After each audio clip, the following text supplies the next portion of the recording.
one of the things that's great about the Marvel Universe comics is they don't have to do that. They can go a much lighter route and still have it work. Be fun.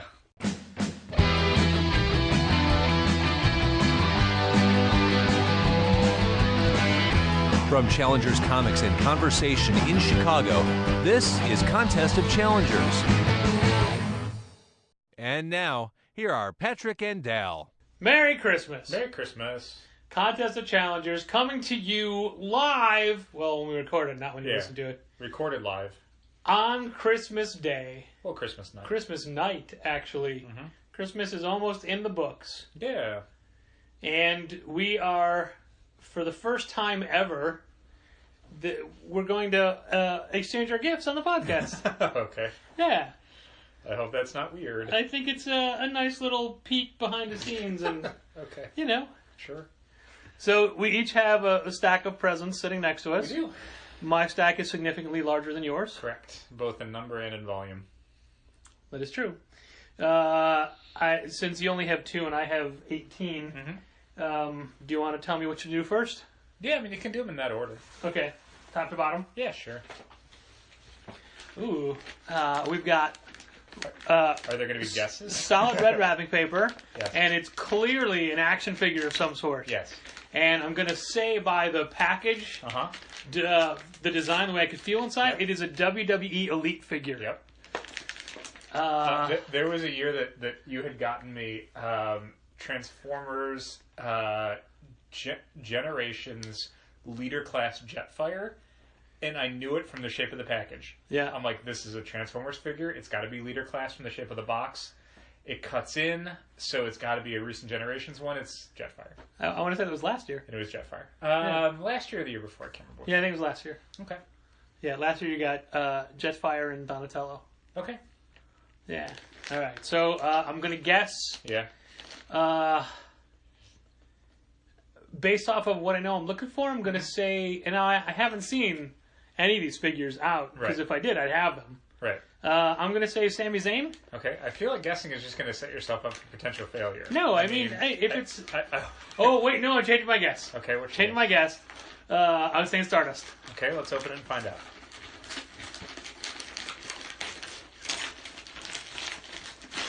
Can't tell so far, but it is a WWE figure. Yeah, of course it's an Elite It's figure. Stardust! All right! Yeah, I finally found that goddamn Stardust. I've been looking for that Stardust for, like, I feel like at least 6 months. Yeah. And no one ever has Stardust. No, they don't. And I was at Target, like, a week and a half ago, and they finally had a Stardust. And I'm like, I gotta get this. I have to get this awesome. right now. And guessing is not going to set me up for disappointment, because any figure I would guess is a figure that I want. Yeah. He comes with 2 Tag Team Championship titles. And I'm not certain because you can't really tell, but I think his hands actually open up so he can do his star symbol thing. I think they're actually painted on his hands. All right. Because it looks like the fingers are hinged off of the hand. And you can tell there's some paint, like, around where, like, the thumb is. Ah, well done. Thanks, buddy. Yeah, Merry Christmas. Now, do I do another one, or do you do one? You can keep going. All right. We'll just do yours. Because I feel like once you do the second one, you're going to know what the third one is. I already know what the third one is. Sure. So you might as well just keep Let's going. be clear, folks. The reason I know what the third one is because Dal told me what it is. Way back when Patrick and I had seen something that was posted that day as like a brand new item in an online shop. Do you want to go back further to the Shield? Well, last year. Was it last year? No, it was this year. Was it? Oh, yeah, it was this year for your birthday. Yeah. You were going to get the Think Geek Captain America Shield backpack, and then you bought it for yourself. So you didn't get that for your birthday. You got, I can't remember, what did you get for your birthday? I can't remember. My bad person, because I don't remember either. Yeah, it was probably something good, something you wanted, but for life of me, I couldn't tell you what it was. It was Yotsuba. Oh, yeah. In fact, it was that girl right there. That Yotsuba. Yotsuba. I had to buy off of somebody on eBay. Hi, Yotsuba. And I'm sure there's Did you get my Yotsuba text, by the way? Some other stuff. I did, yeah. It was very nice. Thank you. I got that when I was asleep. I saw it off and I went, what? And I looked and I saw it, but I was not awake enough to like send something back. So I'm just like, message received. We had a modified version of that went up on our Facebook page to everybody from Yotsuba and from Challengers. Yeah, the Yotsuba Daily Calendar is usually pretty well themed for American holidays. Not all of them, not like Thanksgiving. But, like, they do Halloween, they do Christmas. There's going to be a New Year's one. There's going to be, not like 4th of July or anything, but your major holidays, I think. Yeah. Anyway, so for his birthday, I was going to get Patrick the Captain America backpack, and he bought it for himself, and I had to get something else. And then I think I mentioned that when you got the backpack, I'm like, I was going to get that for you, and now I'm glad I didn't, because I don't know how I would ship it back, because it's a gigantic box. So, a month ago, probably about a month ago, something had been announced, and we'd both seen pictures for it, because it was a day we were both working. And I was already like, so would you want that? And Patrick's like, yeah, I mean, I would buy it right now, but it's the sort of thing that I don't know if I would get it for Christmas. So I think I said something like, then don't buy it right now.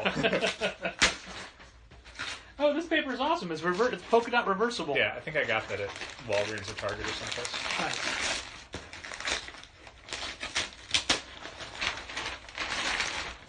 I like that you just wrapped the Thinky boxes. Yes. Well, Did you even open to double check to make sure it's the right thing?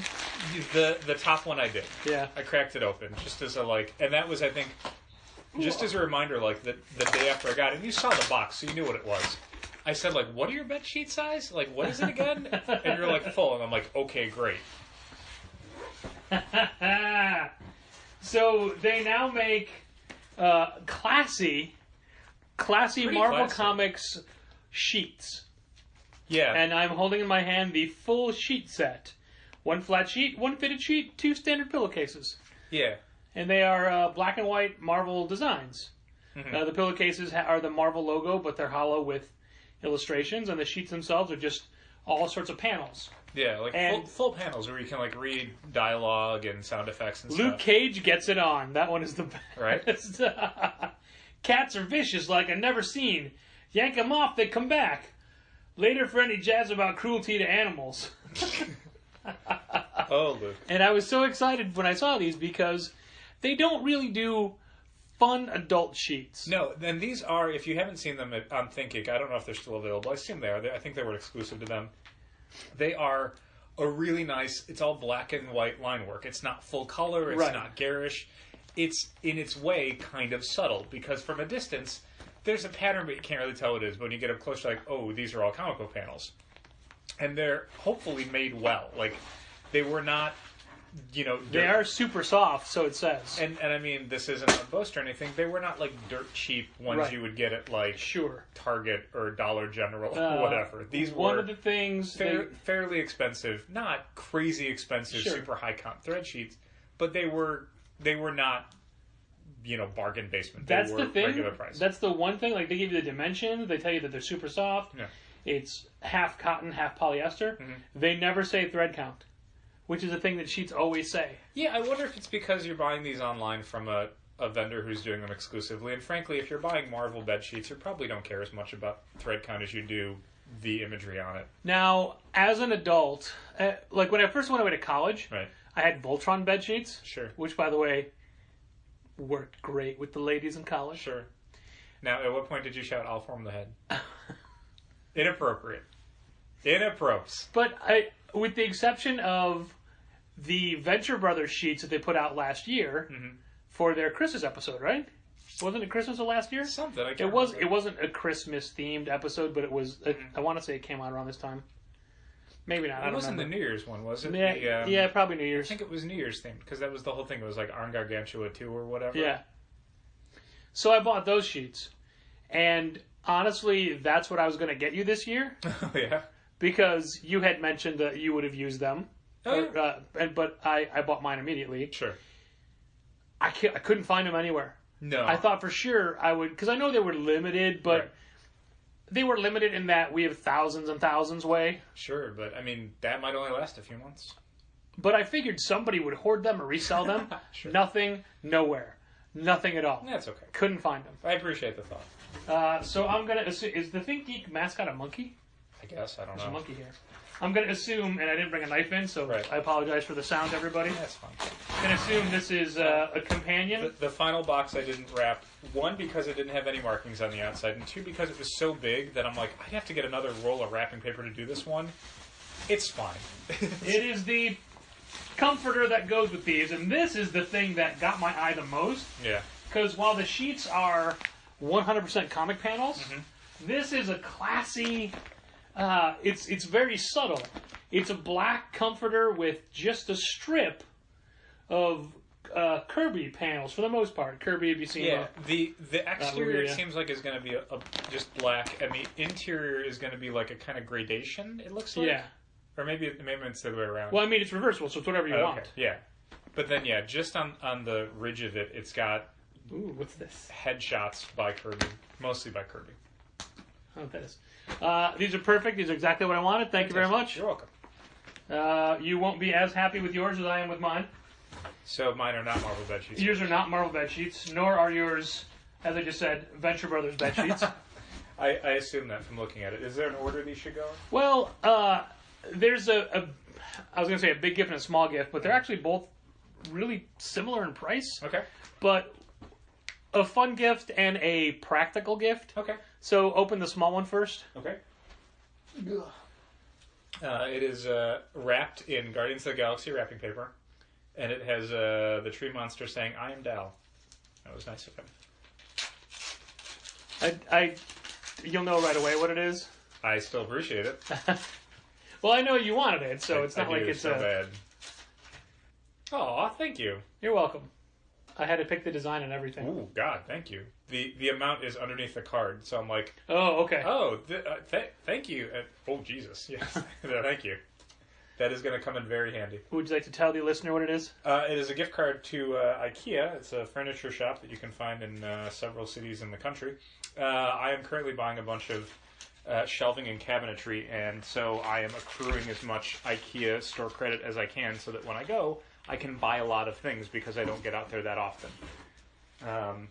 That actually, from a few people, no one was able to do an IKEA gift card because you can only get those online or at their store. You can't do an electronic one either. You physically have to mail you one. That's ridiculous. And the timing of this was the worst because you saw the way it came in an envelope with a bright yellow IKEA logo. Yeah, it just says IKEA on the So I had to exterior. try to do it so it would show up on a day you weren't there. And with our mail carrier, good luck. Yeah, because half the week you're there, half the week you're not.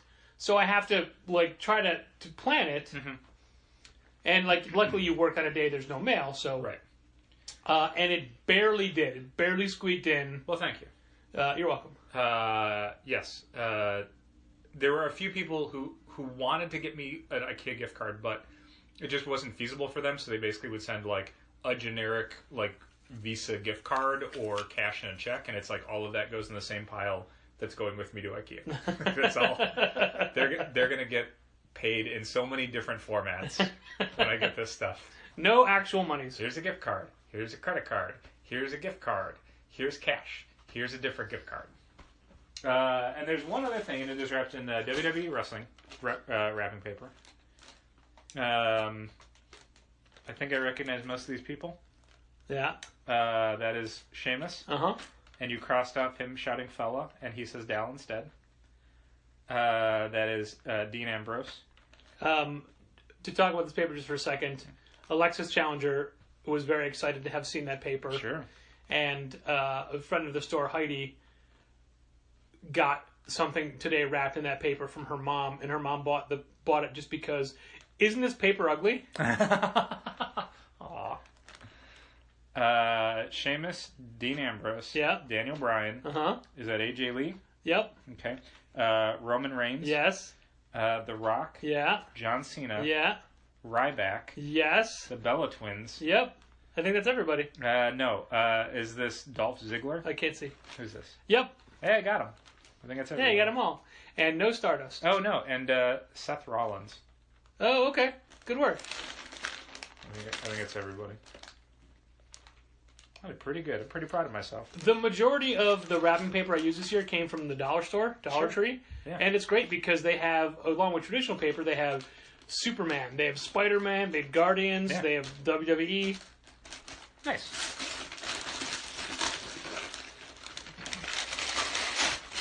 I don't know if you'll know what this is right away. I can't tell from here. I had to open it up to make sure it was okay, then I refolded it in that format. They put it in a bedsheet-like bag. It is not bed sheets. Oh, what is this? It's a shower curtain. That is amazing. Fantastic. I know it doesn't quite match the color theme of your bathroom. That it will now. Oh yeah, there it is. Oh man. Yeah. That is an Optimus Prime shower curtain. I got it off of Society 6. Fantastic. And I was looking for... What is Society 6? I don't know what that is. Society 6 is like an Etsy, but just for prints or shirts. Sure. Basically, it's illustrators put up their work. It's nice. It's very subtle. So I decided when I couldn't get you the Venture Brothers sheets, I was going to get you Transformer sheets. Sure. Man, you can't get Transformer stuff that's not movie stuff. Yeah. You can't get that stuff, and it's driving me crazy because welcome to my world. Yeah, right. Imagine if you loved Captain America but hated the Captain America movies. Yes. How difficult it would be to get Captain America stuff. Going back in time a month to your birthday, you got a giant Bumblebee stand-up. I did. You got Bumblebee because it was hard to find anything that was not the movies. Sure. But I typed in Transformers Prime to find what they had. Yeah. And you got Bumblebee because Optimus Prime was literally twice as expensive. That doesn't surprise me. It surprised me. Yeah, it definitely surprised me. Mostly because it's not a current item. Do you know what I mean? Like, it's not... At this point, it's a collector's item. But Bumblebee was great, and Bumblebee's from Transformers Prime, and I like a lot of those characters from that show, so any of those would be great and are great. And thank you so much for everything. You're welcome. Once I decided on a shower curtain, just going through to find a decent image. Right. I mean, there's hundreds of Transformers things. Sure. And the thing about Society 6 is basically an artist will put up a piece of work, and then you can get it. On a bunch of different things. Yes. Sure. So finding a shower curtain wasn't going to be that difficult, but finding a good illustration. Yeah, a print that would look good on a shower curtain. Yeah. Sure. Yeah, and there's some imperfections in the print, but I think it looks great. Yeah. Merry Christmas. Thank you. Merry Christmas to you too. Woo! All right. Well, we succeeded in. Isn't it weird that we both individually got each other like housewares and stuff? Yeah. Right. That's kind of neat. I think that's fun. At this point in our lives, like I can't get you a toy. No, I'll be honest with you. Like I bought myself a bunch of toys to save for Christmas. Yeah. Because I'm like, if I ask for something, it's going to be a hassle for anybody else to try and get it, and there's a risk of them not getting the right thing, and it being impossible to return. And you know where to get it. And it's just like, I'll just do it myself. I can find what I'm looking for. I can get it cheap. I'll just like keep it in the closet for a month. And then on Christmas, I got toys to open. And I did, and they were great. So it's like, I'll take care of that part of it. Everything else can just be like, I need real things that you can buy at a store. Those, like, my mom got me the Star Wars Complete Saga Blu-ray set. Oh, wow.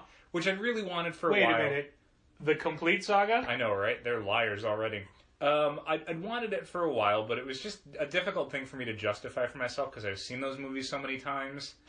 And it's like, I kept putting it off and putting it off and putting it off, and then I realized, like, you can buy that anywhere. That's a really easy thing to ask for from someone for Christmas because she can just go to Best Buy and buy it. Do you think that Disney will eventually take that off the market like they do all of their properties? I don't know exactly how the rights lay out for a lot of the home video release stuff. Like, I don't know if 20th Century Fox retains a lot of those release rights. If basically, like, what Disney will be releasing will be 7, 8, 9, 10, 11, and 12, and doing those and those sets. Gotcha. But I don't know how that all shakes out. That's a thing that could inevitably revert back to Lucasfilm, which would be Disney at this point, or Disney could just buy those rights or whatever. I don't know. One more Christmas anecdote. My brother George got the store a toy. And I even said, I go, this is going on the shelf behind the counter immediately. He goes, I expected that. Sure. He bought us a 2008 Dodge Challenger car. It's like a 10-inch toy car. Right. Doors open, enter the hood pops up. Sure. It's red, reddish, and he painted the Challenger C on each door. He painted Challengers across the front, like right above the grill. Okay. And on the back, he wrote, "Read more comics." Nice. Very clever. Yep. But the coolest part was that it's a 2008. Yeah, it's a Dodge 2008 Challenger. Yeah, it's pretty great. Nice. One of the things I wanted to do this Christmas Eve, because it was a Thursday, was a throwback Thursday, and I went to do it, but this is an old image I was putting up on social media as a flashback kind of thing. But it turns out that the image is at the store, not on my home computer. Okay. And it was going to be the very first Challenger's Christmas card. Okay. Which was just the photo of you, me, Ashley Challenger, and then Charlotte Challenger. Oh, right. Yeah. Yeah. Yep. Because I came across that recently. I came across a bunch of old Christmas files. Uh-huh. But I couldn't post it. I'm sorry. That's okay. I figure it can wait till next year. Sure. It just was perfect because it was a Thursday this year for Throwback Thursday. I get it. It can be for whenever. I'm familiar with the term. Our card this year was a big hit. I got a lot of feedback from it. Oh, fantastic. Jeremy Bastian had done an illustration that was a Santa and a Krampus together, like you turn it upside down for one or the other. And then we made the card reversible. So when you open it, it says, this holiday season, and then upside down it says, may you get all you deserve. Mm-hmm. And then if you get it the other way, where Krampus is on top, you open it up and says, may you get all you deserve this holiday season. Yes. And the point of the card was to make it reversible so we could pick and choose who gets what. But ultimately, with getting 11 people to sign the card and then writing all the customer names on them, putting in boxes, because that's a thing. That's a thing that I insist on. Sure. Is signing the cards. It's not just here's a card. It's here's your card. Yes, but anybody, like, we will sign the card. We will all sign it. Right. Like, we get cards from publishers that are just all the names printed. Right. Or, so more than anything, the trend is a photo card, mainly of your kids, that has a pre-printed message, and nowhere on it does it say, to Patrick, or to Dal, or to Challengers. Sure. It's just, here's this thing. It's like sending a postcard that you don't fill out. And I won't ever do that. No. The point, I want it to be a personal, like, at the very least, this was done for you, like you had just said. Right. It's not just a thing. It's like we could just give out bookmarks. Here you go. Sure. And it'd be cheaper and faster to do it the other way, but I want it to be a thing that people... that someone gets. Like, we used to write names on envelopes, and we shortcut that a little bit this time. But we at least want you to know that this is your card, that we were thinking of you when you got it. And not counting the 240 some odd cards we gave out in the store, I mailed out like 168 on my own. And I think, and I know I say this every year, this is the last year I'm doing that.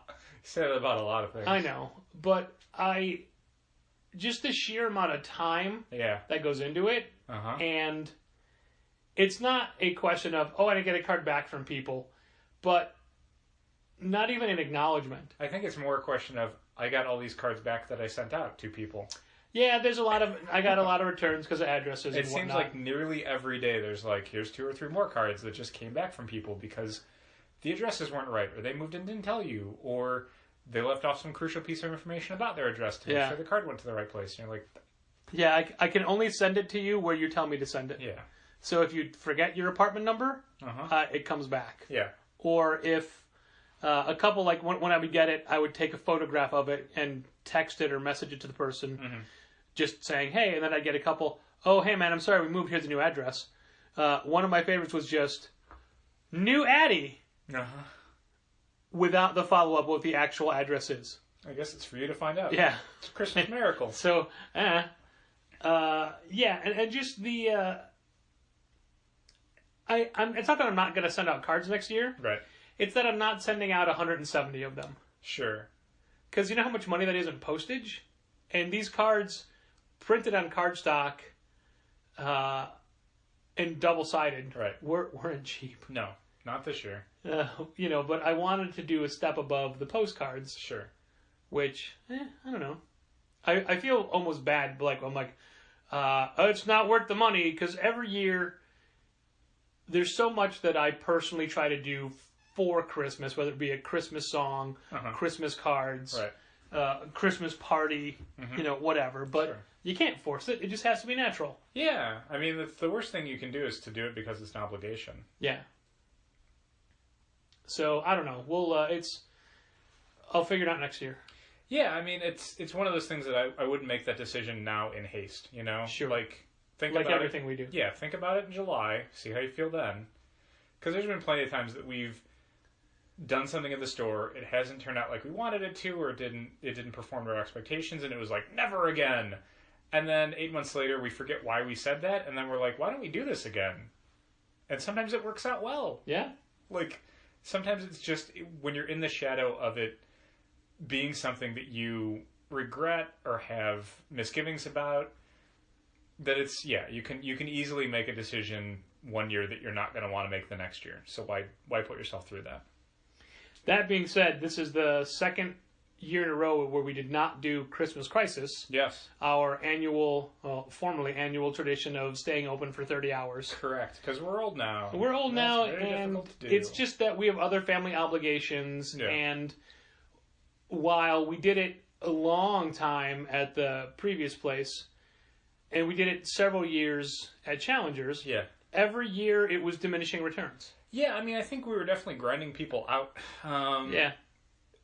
And the novelty of it, I think, was fun for people the first few years. The idea of like, I can't believe you guys are going to be open at 4 a.m. I'm going to swing by.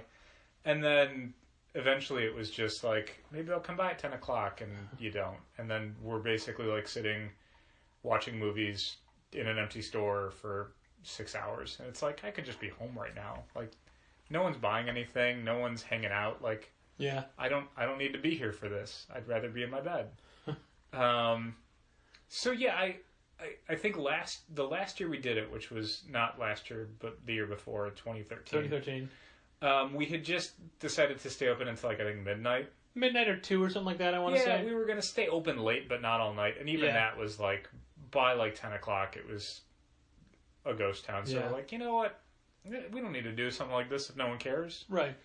Well, as always, that doesn't mean we're never going to do it again, and I'm sure, there's a chance that we could get the itch or have some idea and then come back at it in a couple years or something. Yeah, and I definitely could see us doing a one-off here and there or what have you. Yeah, I would never say no, because I was telling Patrick that the best sleep I get of the entire year was after Christmas Crisis, because I'd be up for 30 hours or more, and I would get to sleep, and I would sleep like the sleep of the dead. The sleep of the dead. Like for for like exact 12 quote. hours, and I would get up, and it would be like my whole body reset itself.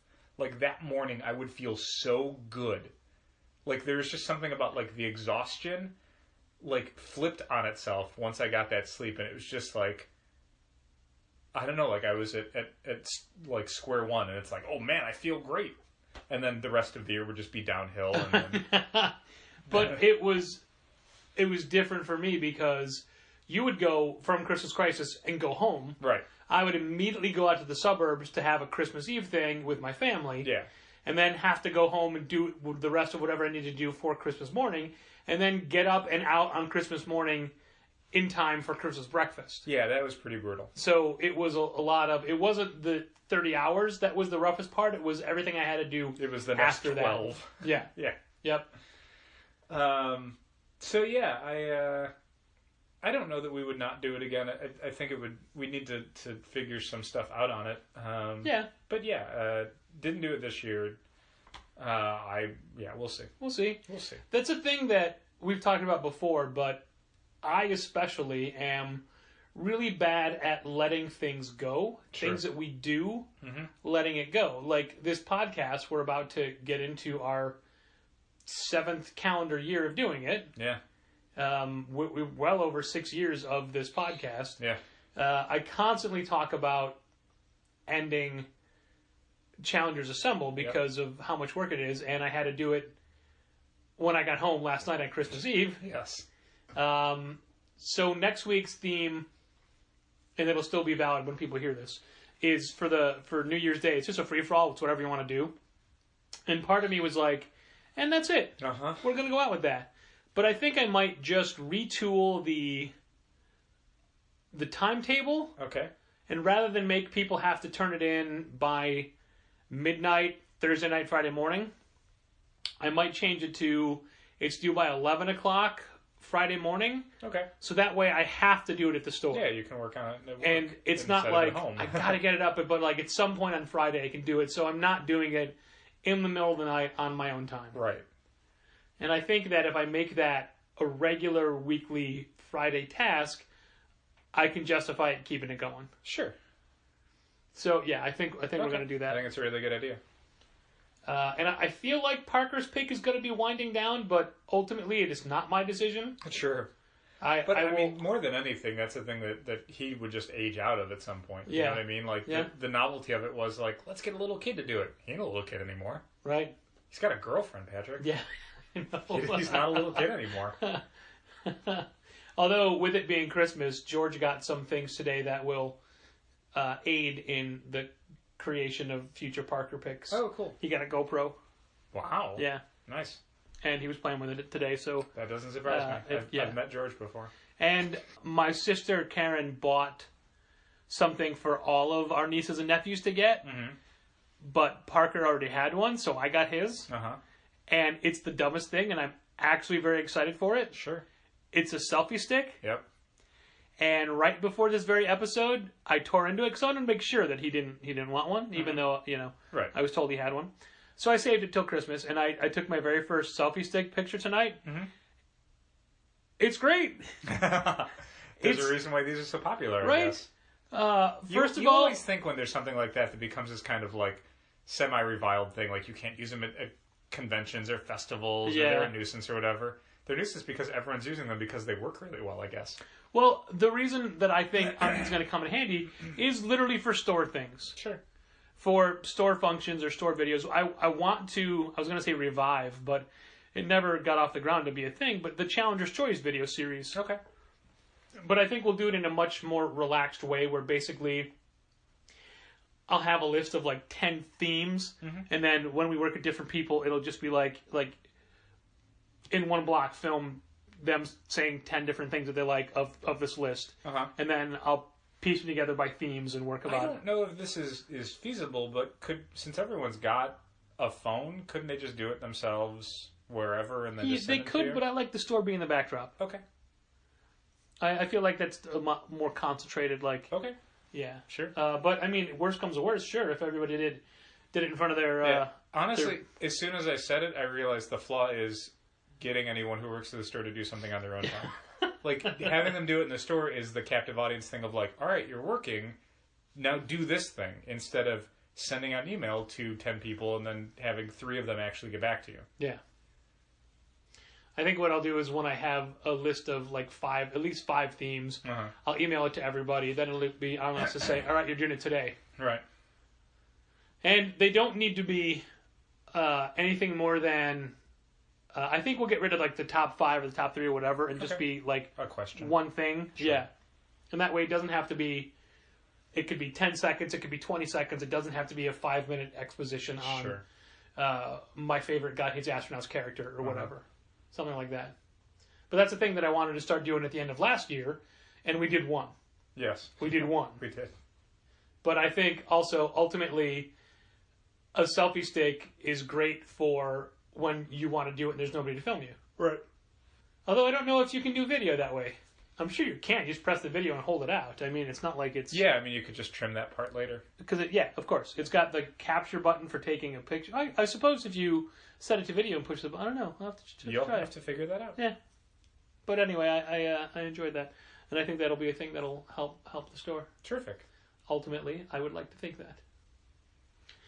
I want to make quick mention of an episode that no one's heard yet.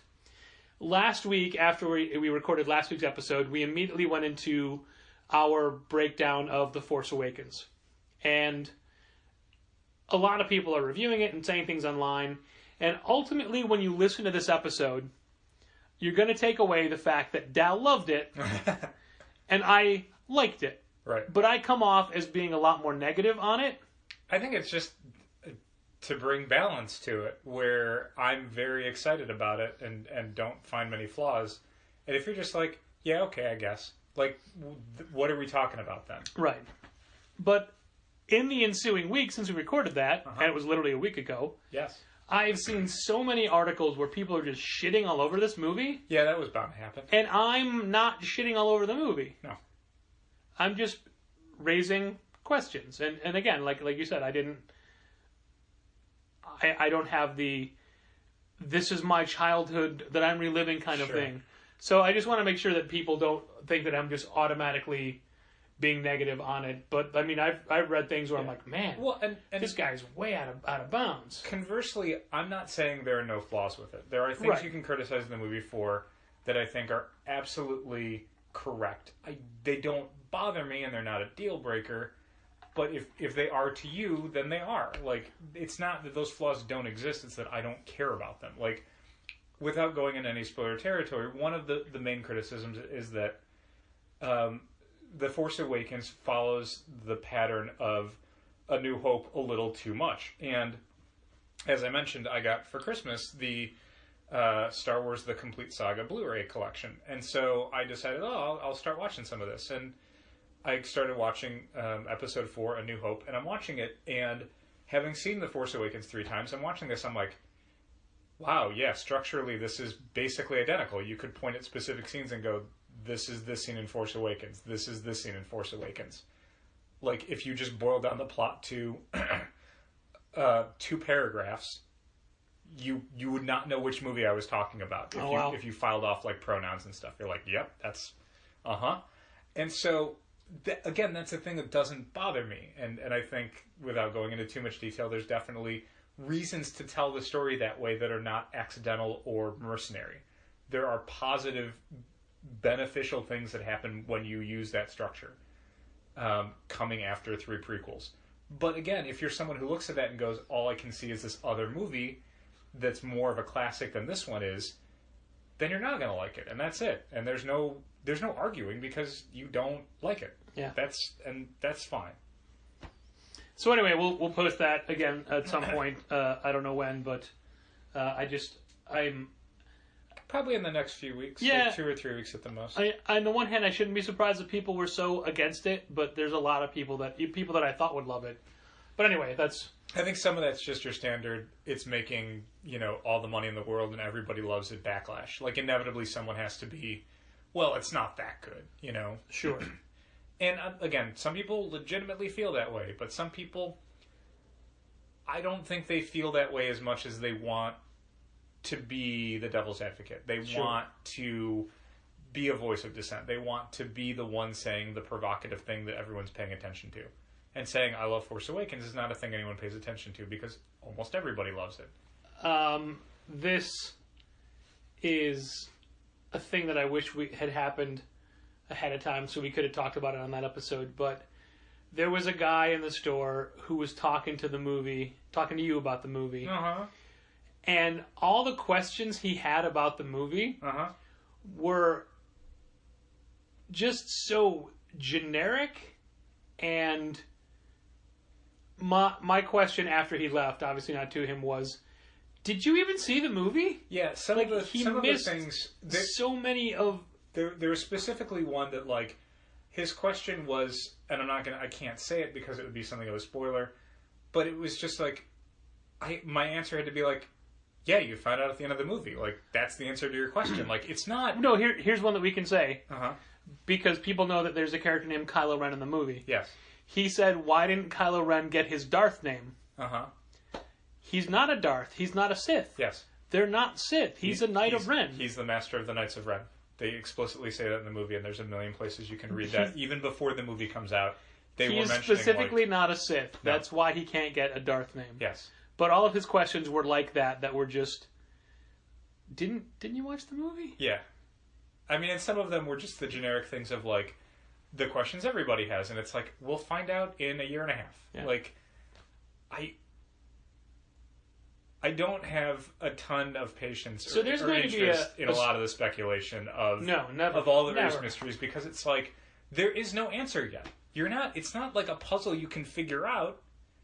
it's not open to interpretation. It is a question you do not have an answer to until a year and a half from now. You can be curious about it, but I'm not really in the mood to entertain a lot of the, like, here's my theory. Like, everyone's got a theory. Yeah. It doesn't matter. It doesn't matter at all yet.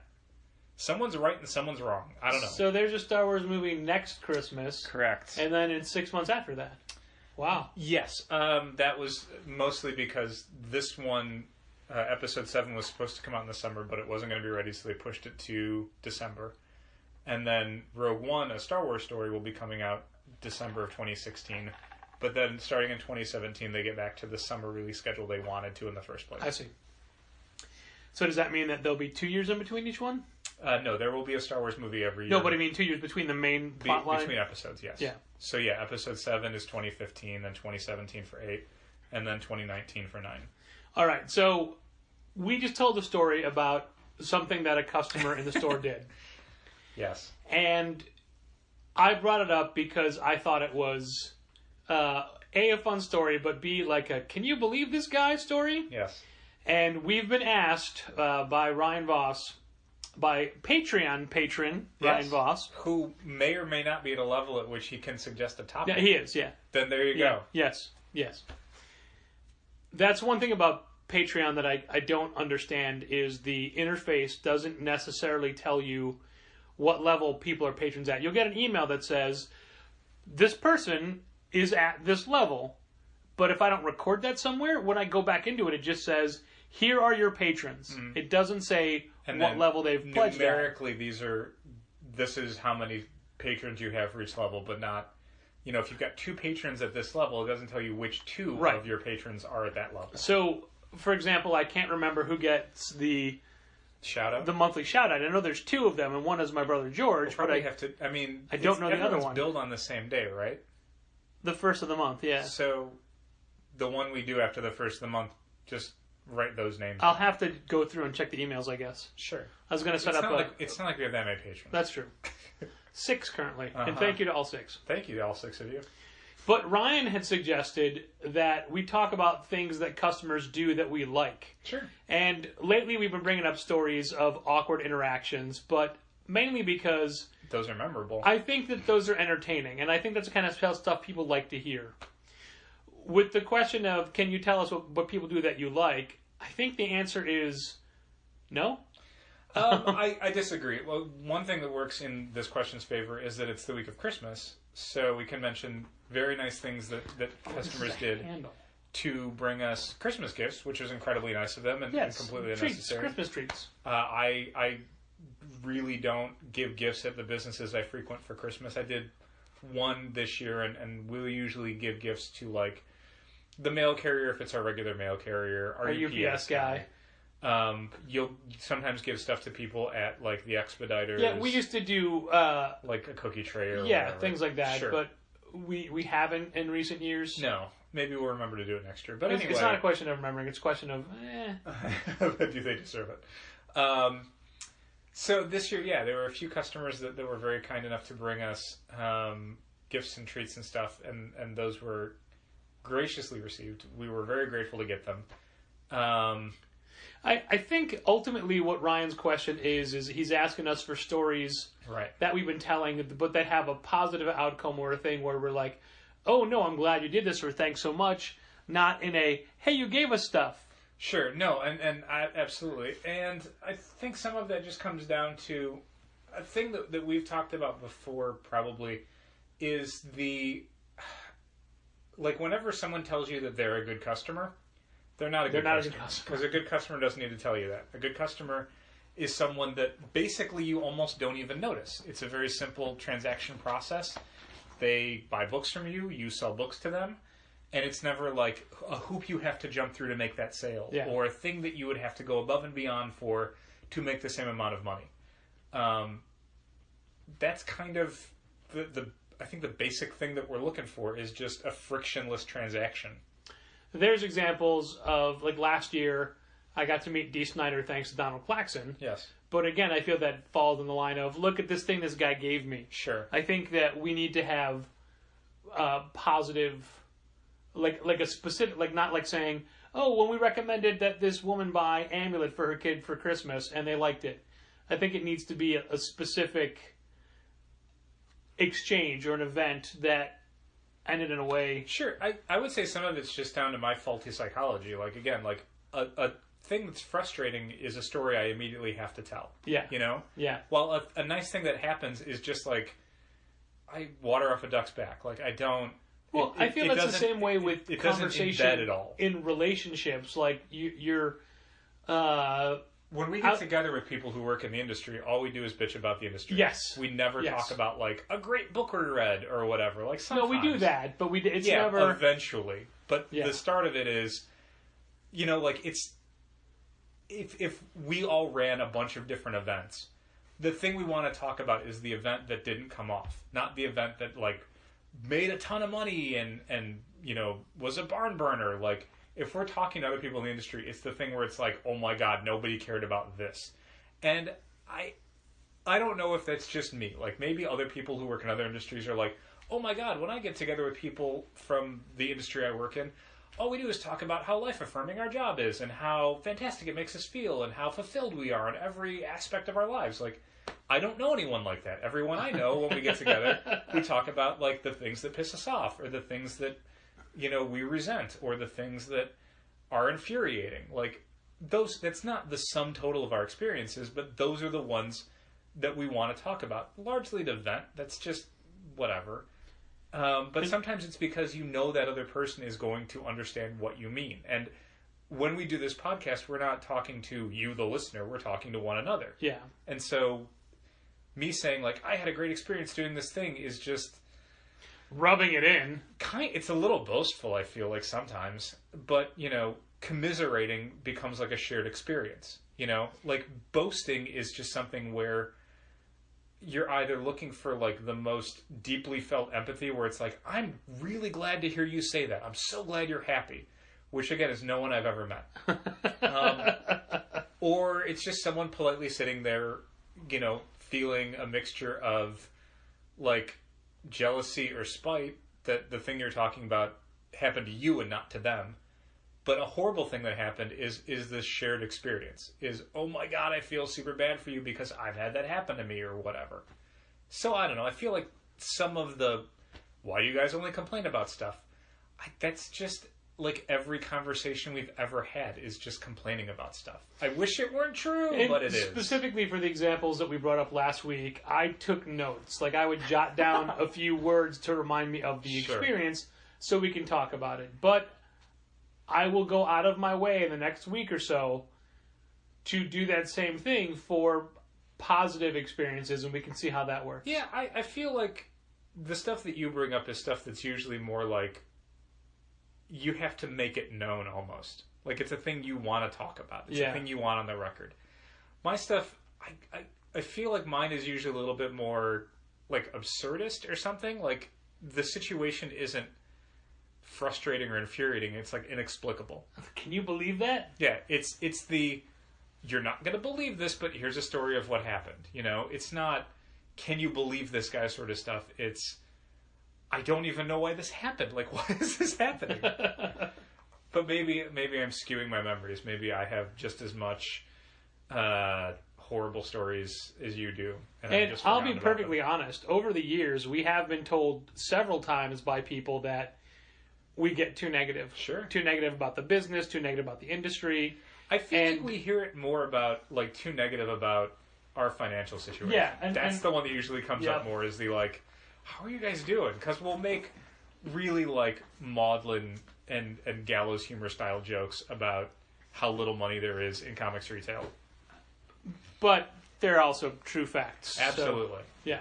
That's not for, like, comedic effect all the time. It's laughing in spite of it. Okay, so that actually segues into, you know, it's funny because I got a thing I want to talk about, but I keep pushing it back based off of what we're talking about now. Sure. But I need to start writing an end of the year piece for Sketched.com, for David Harper and Sketched.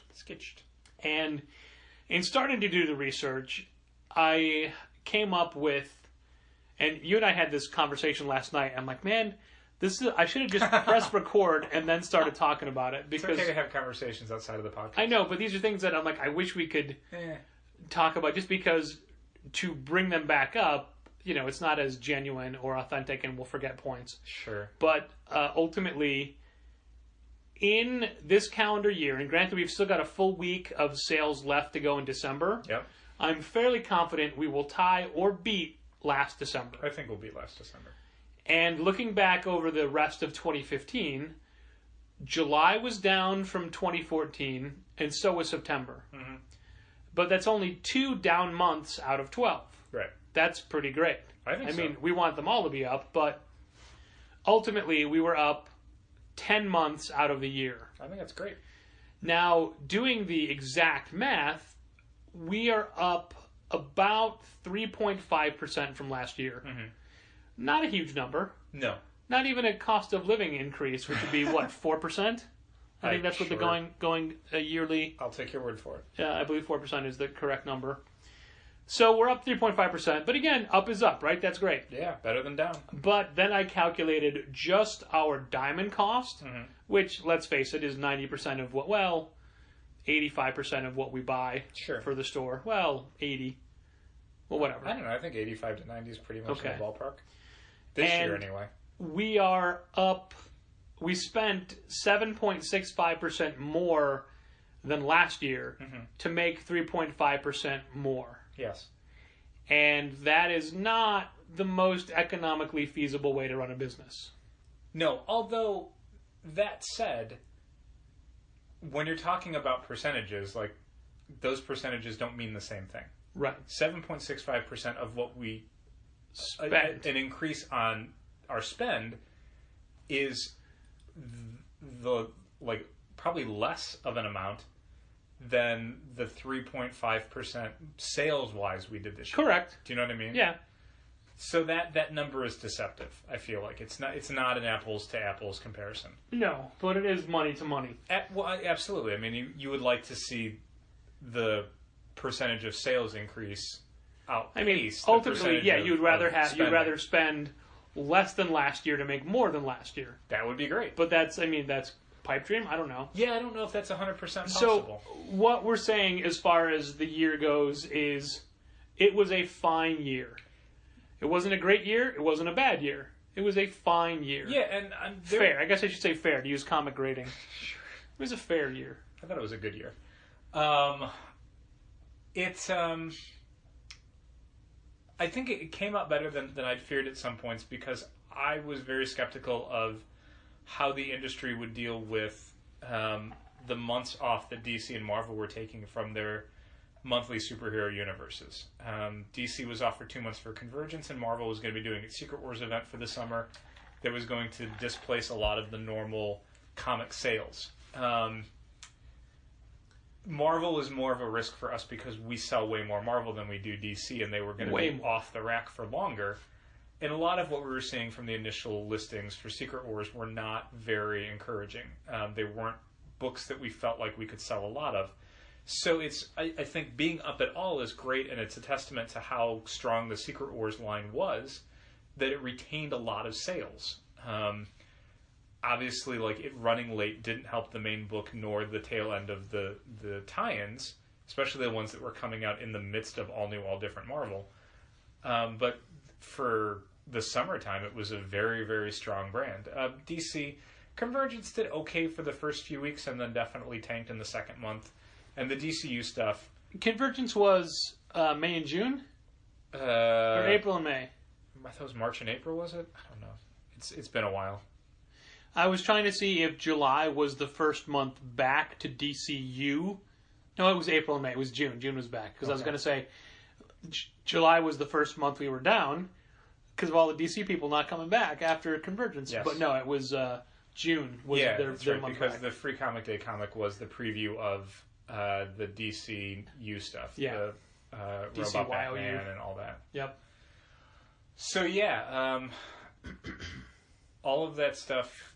The DC thing wasn't as much of a factor because DC doesn't do great for us, and the sales were down anyway. They're down more now on certain books. Yep. Superman just cratered. And Batman is not doing a lot to retain its readers. Well, they both come back in March.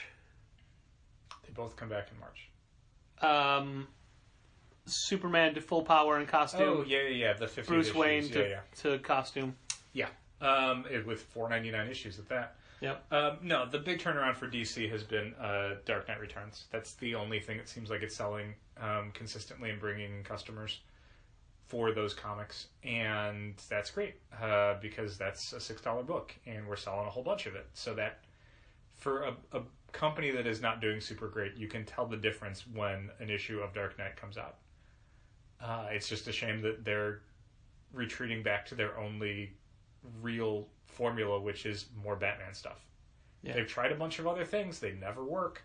So now you're just going to get the fallback of more Batman stuff.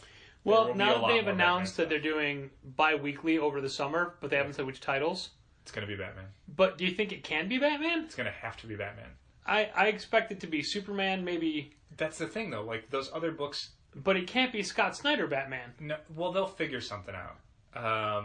I don't know that every issue... Like, I think Scott Snyder and James Tynion might be co-writing every issue of Batman from now on. Yeah. And it wouldn't surprise me if Scott Snyder left Batman. He will have done 50 to 52 issues, more or less. I mean, he missed a few here and there, but he's been the writer since issue 1. Greg Capullo's leaving for a while / forever. It would make sense for him to move on to something else, and this would be a great point to bring in a new writer who can do 18 to 24 issues a year, who can just commit to it. Sure. I don't know who you would get. I mean, there's almost no one who's currently writing for that company that would not be a huge step down for them sales-wise. The best thing to do would be to hire someone who's currently doing work for hire that is an A-list talent that is not doing stuff at DC, that instead of having them do 2 different books, just have them do twice as much Batman for the year, but I don't know who's on the market who would be willing to do that. Right. But maybe they just back the money truck up, and someone who's not doing Marvel DC stuff is like, yeah, okay, I'll do that. For that much money? Sure. It'll be interesting to see. But yeah, I don't think the bi-weekly stuff is going to be stuff that's already not selling great. You know, it's not going to be Dr. Fate. It's not going to be Justice League 3001. It's not going to be Aquaman. You know what I mean? Sure. It's probably going to be Batman and Detective and Justice League and whatever else they can that's currently selling at above cancellation levels that they can double up on realistically. It's just that 2 of those books you mentioned can't even come out monthly. No, Justice League especially. So I don't know if they have a solution for that beyond just, like, you can't make Jeff Johns go faster. Right. And more than anything, I think that's the point where you move Jeff Johns off of monthly superhero comics and onto more of like a Jim Lee style special format thing, because Jeff Johns, the rumor is he's writing a Batman script, like, for the Batman movie. And that's going to mean he will not be available nearly as much to do stuff. And but he's also doing Aquaman, we've heard. Sure, why not? So yeah, you could go a lot of different ways with it, and the dumb way to do it is just whoever you have that can increase their frequency, you just have them come out more often. But that's not a great move for books that are currently on a downward trend sales-wise, because, okay, let's say and I'm just going to pick a book at random alphabetically, Aquaman. And Aquaman is shedding 4% of its sales every single issue. Okay? Gotcha. That means that over a year, currently, you're going to lose about 48% of your sales from December 2015 to December 2016. If you increase that frequency of shipping to 2 issues a month, you're going to lose 50% of your sales in 6 months instead of 12 months. You're just increasing the rate at which you're losing readers. So you want to do something where you're either level, going up, or realistically starting at a much higher level than a book like Aquaman would be. Batman losing 1% of its readers every issue, you're not going to notice it as much because they're starting at such a high point. So you're still making more money.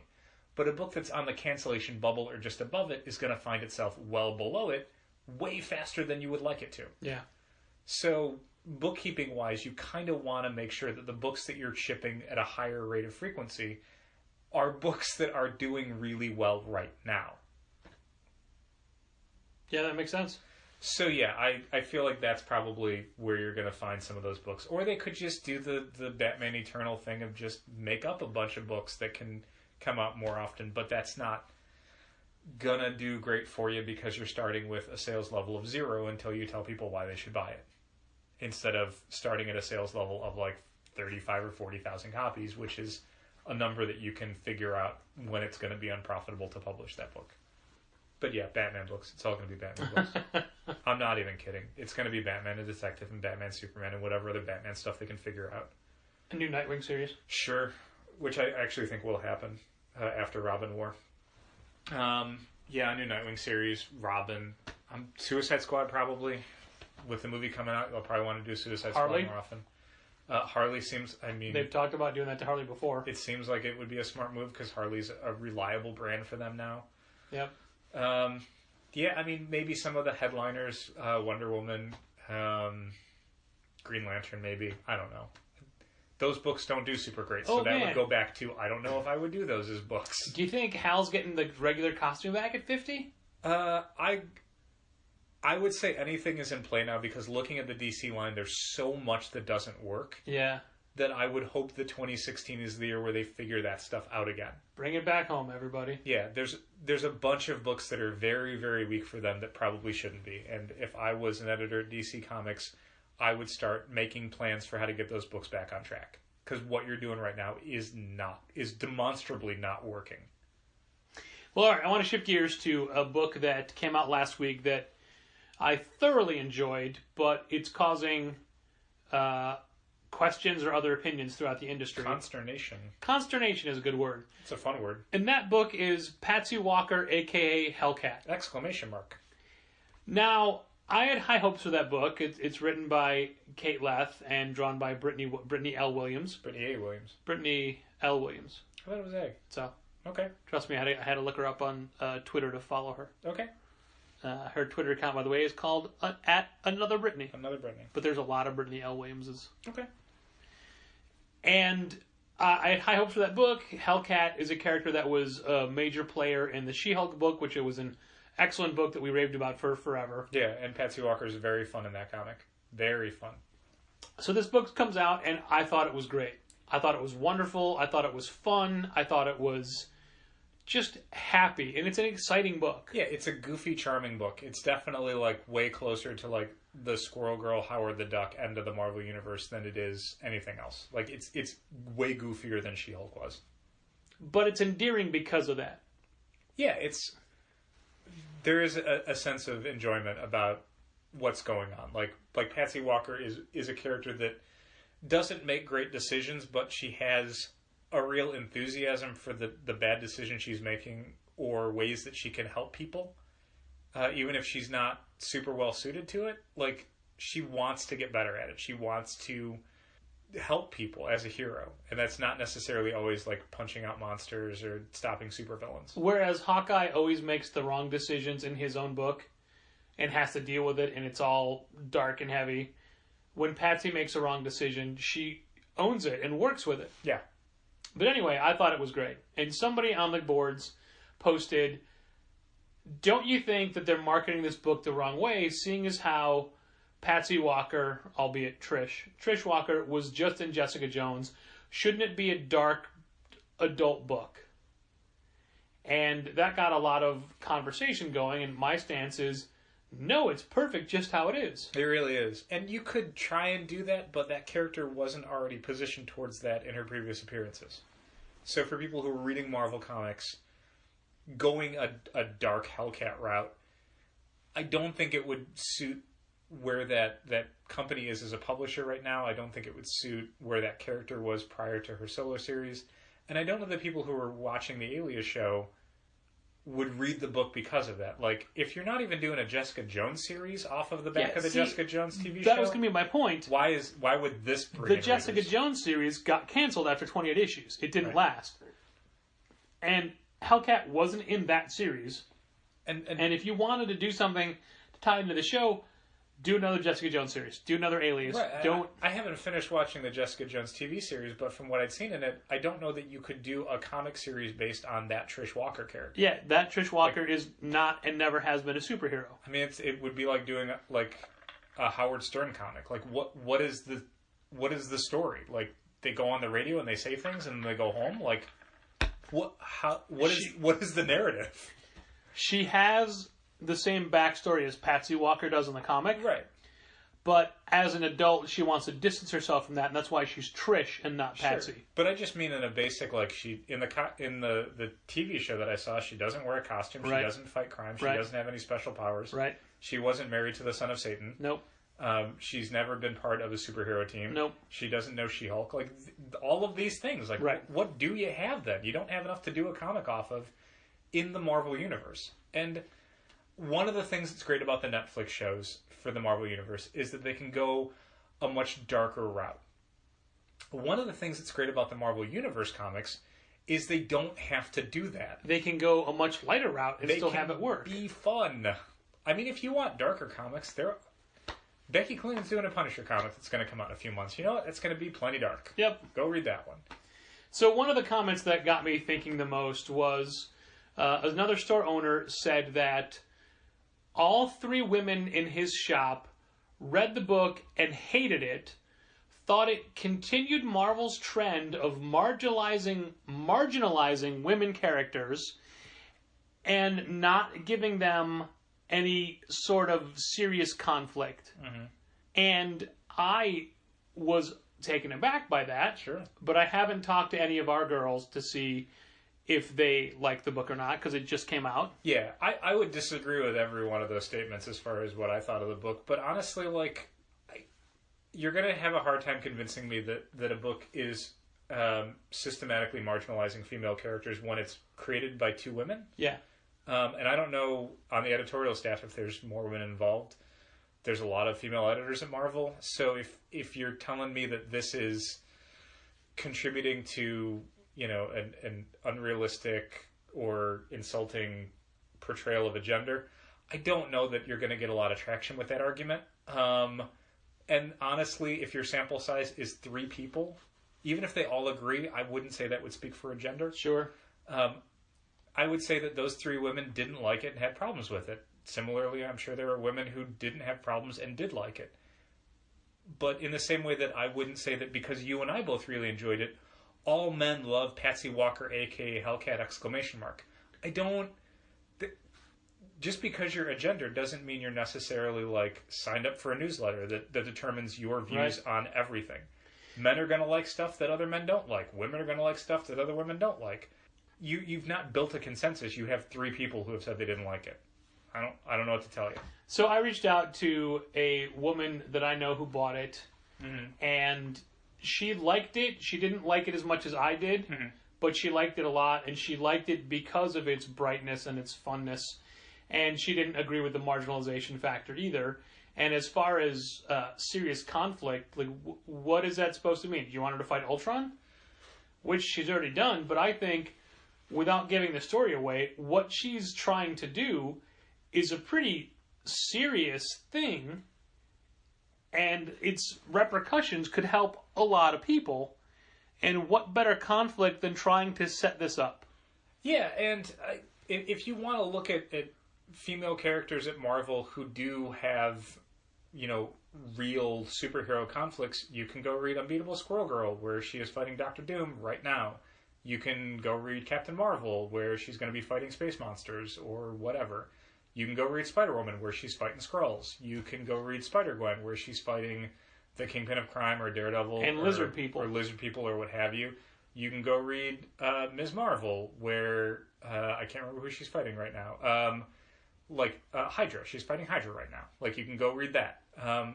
There are no shortage of comics that Marvel is publishing right now featuring female heroes who are doing all of these things that you're wanting them to. I don't know that I would point to books like Hellcat and say that they're speaking for female superheroes. One of the best things about Marvel right now is that they have such diverse characters that it's not down to the one female superhero book to represent all female characters. you're allowed to do multiple things in the same way that, a book like Howard the Duck isn't necessarily trying to do the same thing that Spider-Man is, or that Avengers is, or that Daredevil is, Yeah. So each of those books is doing something completely different. Yeah, Hellcat's trying to be, and succeeding at, being a very goofy, fun, sweet book. I don't think Captain Marvel's trying to be that. I don't... while there's a charm to books like Ms. Marvel and Squirrel Girl, like, they're still heroes, and they're doing hero things. Both of them are members of Avengers teams. And in the Avengers books, they are full members of the team. They're not like mascots or goofy comedic characters. They are... eating walnuts and kicking all butts. Like, that's what they're doing. Yep. So yeah, I would disagree with a lot of those assertions that it is not portraying female characters in the best light. I would disagree with that. I'd say it's portraying them or this one specific character in a comedic light. She-Hulk's in it, and she doesn't come off nearly as bad as Patsy does. Yeah. Like, Patsy is enthusiastic, but Patsy is not the most reliable person. Like, that's been a trait of that character for a while now. Like, I'm not saying this 100%, and some of it's because I'm looking right at her. Patsy's kind of Yotsuba in some ways. Patsy means really well, and she cares a whole lot. But she gets distracted, and she kind of makes some bad decisions here and there. Not like that will get anyone killed, but just kind of doesn't understand 100% what she's getting into. And that's what's charming about the character, is that she doesn't see what's up against her as an insurmountable obstacle.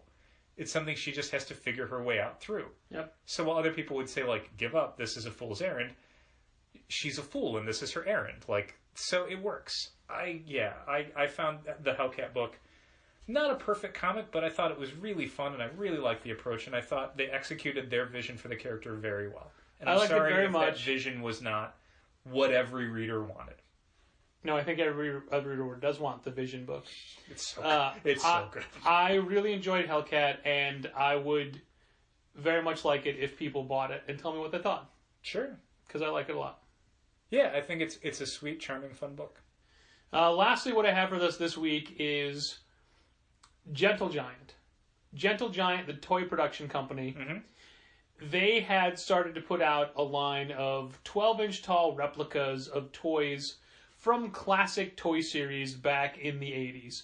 Marvel Secret Wars toys, DC Superpower toys. Yeah, they started doing the Star Wars ones probably about 8 or so years ago, maybe more. Yeah. And that was pretty cool because Gentle Giant as a company does 3D scans. So, like, prior to doing a lot of replica stuff, what they were doing is they would go in and they would scan a person, and that person would then be like an action figure or in a movie or whatever. They were doing like the 3D full body scanning. So what they started to do is basically just take like the kind of action figures, do a 3D scan of that, and then just blow it up super huge. And it's easy to do in a very large figure like that in plastic because it's got a really low amount of articulation in pieces. Yeah. So molding it at a bigger size isn't unreliable because it doesn't do a whole lot. It just stands there. At the same time they announced those, Kotobukiya also announced that they were doing a line of Superpower replica toys, but they were basically not toys.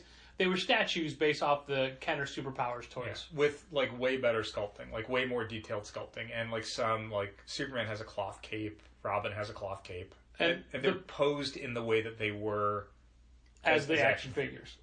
And the price point is different. Those Kotobukiya statues are about $30-$35, and the Gentle Giant figures are about $90 to $100. Sure, but the Kotobukiya ones are half the size of the Gentle Giant ones. Sure. So I decided, since I was a big fan of the of the Superpowers action figures, I'm sure people recall me talking about Cyborg and Mr. Miracle, I decided I was going to go with the Kotobukiya ones. And I've been buying them all, but I'd also pre-ordered the Captain America and Black Suit Spider-Man Secret Wars figures from Gentle Giant. And the Kotobukiyas came out faster. There's 5 of them out now. Yeah. And the Secret Wars Gentle Giant figures get pushed back. and they came out of order. Hobgoblin came out first. You've heard us talk about Hobgoblin. Whatever. Well, last week, the Spider-Man black costume figure came out for the Secret Wars figures. And I bought it, and they do a clever replica packaging where it's the exact same packaging, but the packaging is huge, and one of the things that turned me off of these figures was how huge the package was. Well, I got the Spider-Man, I cut into it right away and just threw the package away, so I have the figure. I love that figure. It's pretty fun. That figure is so great, and it's just so simple. It's got 5 points of articulation, but it's just a giant size of those old rubber figures in hard plastic, and it's making me go back and get all of the, not all of the, but a lot of the Superpowers ones as well. Sure. I don't understand why this toy is so much fun. Because it's the same size, well, not when you were a kid, but proportionally. When I was a kid, it's the same size that I was, basically. Yeah, I love it. I think it's great. I'm so glad I picked this up, and yeah, I hope the DC ones are just as good. I got to go. None of those have come out yet, but we've ordered, I think, 5 of them. Sure. Yeah, I think they're pretty sweet. I've always thought that those, big up figures are pretty cool. It's never been a thing that's for any of my fandom, but I think they're neat as an idea, and I think it's cool they're doing them. Yeah, I'm really happy with that figure. It's for it to come out Christmas week as well. It's like, look, Yeah, it's a new present. It's another present. Yeah. I love it. It's so great. Pretty fun. All right, Dal Bush, that's me winding down for this holiday. Anything else you got? I don't have anything else to say. I got a whole bunch of new sheets I got to launder and then put on my bed. I gotta put up this shower curtain. Yeah, on you the do. Shower. That's right. So there you have it. I don't know if this is the last contest of challengers for the year of 2015. That we'll record, you mean? Yeah. It'll definitely be the last one that airs. Probably. Yeah. Probably. Yeah, probably. Yeah, because the 31st is on a Thursday. Yeah, that's true. So, probably. So, thank you for everything this year. Thank you for constantly listening to this and for being a challenger. I like to think people are constantly listening. Like it's on a loop, it never goes off. They finish an episode and they're like, I gotta go back to the start. Thank you for all of our numerous patrons. Don't forget, we do have a Patreon account. We do, yeah. You can go to patreon.com/challengers and throw us a couple bucks if you feel like we've earned it. Yeah. And we've got Ryan Brown coming up on Friday, January 8th. And we got Amber Benson on Sunday, January 24th. Yep. And we got Marcus Nasso and Jason Murr from the new book Voracious on Wednesday, February 10th. Yep. And we got Xander Cannon coming in for an awesome Kaiju Max release party on Friday, February 20-something? 6th? Let's say 6. Okay. Last Friday in February. I'll be there. And then we got Amy Chu and Clay Mann for a Poison Ivy / Harley Quinn signing on Thursday, March 17th? 17th we're going to go with? Something like that. We're getting there. It sounds right. And other stuff. When can we announce the your big get for the year? I got after the new year. I got to lock a few things down and then get in contact with the publisher and then find out if everything is still on schedule. And then we can, once I find out from the publisher, like, can we announce this? Are we good to go? We'll announce it and we'll be good to go. And we hope to have a pretty great, a pretty wonderful Free Comic Day announcement. Which I can't remember if we talked about after. We definitely did not. Because this idea came out right after last year's Free Comic Book Day. Yep. And we started working on it immediately. And I want to say... I don't think we ever talked about it. We didn't want to talk about it until we could lay it all out. This came out from talking to Jimmy one night at dinner, right? I want to say he was involved in this. Maybe. We'd have to talk amongst ourselves first to be able to figure out where that came from. Which we will again in like a week or so. People. And I should mention that we also, way back on the calendar, February 7th to the 13th, as always, is the I Love You But I've Chosen comic sale. Everything in the store is 25% off unless it is new this week, as in marked new this week, or a held item. We will have an exclusive t-shirt by an artist. To be announced. TBD. I want TBD. For those of you who are asking if we will be doing a mass-produced version of this year's shirt in the same way that we did last year, Lucy Knisley's shirt, the answer to that currently is no, we will not be. So if you're planning on not participating in the sale, thinking you can get a shirt later, I would not bet on that. You may be disappointed. Well, I will tell you this, that after last year's shirt, we had so many people who wanted it after the fact that with Lucy's permission, we went and did a Kickstarter for it, and everything that we pre-sold, we then doubled that number to have shirts to sell in the store, and that part was a mistake. Yeah, so that's why I think we wouldn't do it. Like, the main reason we Kickstarted it wasn't just like, who wants a t-shirt? It was like, this will help us get shirts for the store because this is a good all-the-time design. Yes. And what we found out, in the same way that a lot of people find out when they do a Kickstarter, is that the pre-orders were your entire audience. Yes. That was it. So whatever you have left now, you already sold it to everyone who wanted one. So you wasted that money. That being said, we are out of men's larges. Yeah, that's one of the things that's always been frustrating about shirts is that you never know what sizes you're going to need. So you end up making a lot more than you end up needing. And despite the fact that we have a lot of the black I Love You But I've Chosen Comics Lucy Knisley shirts, there are several sizes we are out of. So that's what's so frustrating is we should have made more mediums and less 2XLs or more larges and less smalls or whatever. All we did was we took what the pre-orders were and doubled that. Yeah. Because whenever we've guessed before for shirts, we're always wrong. Yeah. And we still were are. wrong this time. We still are. So it's not that like we couldn't sell any shirts.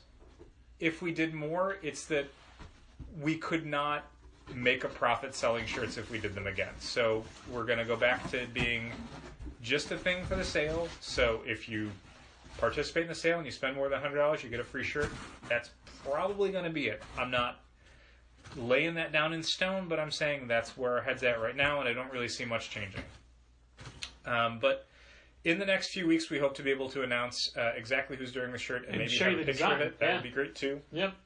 But in the It's the meantime, holidays. People are busy. They're not concentrating on stuff like that. Yeah. In the meantime, everybody just enjoy your holidays. Wind it down. Happy holidays. Thanks for listening. And keep reading another year's worth of comics. This has been Contest of Challengers. Thanks for listening. Keep reading comics. Challengers is located at 1845 North Western Avenue in the Bucktown neighborhood of Chicago, 773-278-0155. You can visit Challengers on the web at challengerscomics.com. You can direct email to challengers@challengerscomics.com. You can become a fan on Facebook at facebook.com/challengerscomics. And you can follow Challengers on Twitter at twitter.com/challengers.